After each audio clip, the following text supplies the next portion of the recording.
ఈ రోజు షబే మేరాజ్ యొక్క పవిత్రమైన జాగారం. ఈ రోజు మనం నమాజ్ ఎలా చేయాలి, స్పెషల్ నమాజ్ యొక్క పద్ధతి ఏమిటి అన్ని ఈ రోజు వివరిస్తాను. జాగ్రత్తగా వినండి.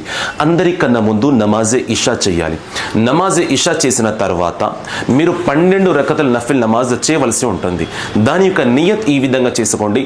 నియత్ చేస్తున్నాను నేను 12 రకతుల నఫిల్ నమాజ్ అల్లాహ్ కోసం. నా యొక్క ముఖ దిశ కాబా వైపు అల్లాహు అక్బర్ అని చెప్పి నమాజ్ను స్టార్ట్ చేస్తారు. గుర్తుపెట్టుకోండి, నమాజ్ ఎక్కడ కూడా మధ్యలో ఆపకూడదు.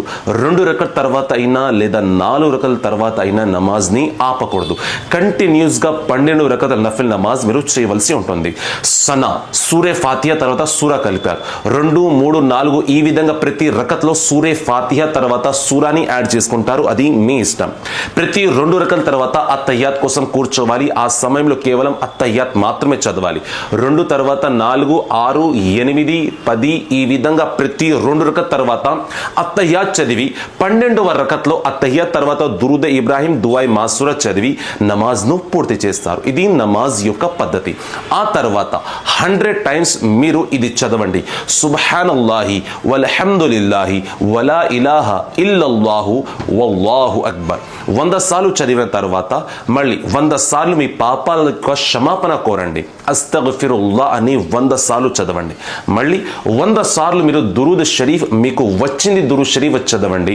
ఆ తర్వాత మీరు దువా చేసుకోండి. ఖచ్చితంగా మీరు ఈ పద్ధతి అంతా కంప్లీట్ చేసి దువా చేసినట్లయితే అల్లాహ్ మీ యొక్క దువాలను స్వీకరిస్తాడు. ఈరోజు పవిత్రమైన జాగారం. ఈరోజు మహాప్రవక్త సల్లల్లాహు అలైహి వసల్లం వారు అల్లాహ్ను కళ్ళారా చూశారు. పైగా మీరు అల్లాహ్ని సంతోష పెట్టేందుకు నఫిల్ నమాజ్ చేశారు. పాపలు క్షమాపణ కోరారు. మహాప్రవక్త వారిపైన దురూద్ షరీఫ్ చదివారు. అలాగే మీరు ఈ విధంగా దువా చేసినట్లయితే మీ దువాను అల్లాహ్ ఖచ్చితంగా స్వీకరిస్తాడు. నా తరపున మీకు, మీ కుటుంబ సభ్యులందరికీ షబే మిరాజ్ యొక్క శుభాకాంక్షలు తెలియజేస్తున్నాను.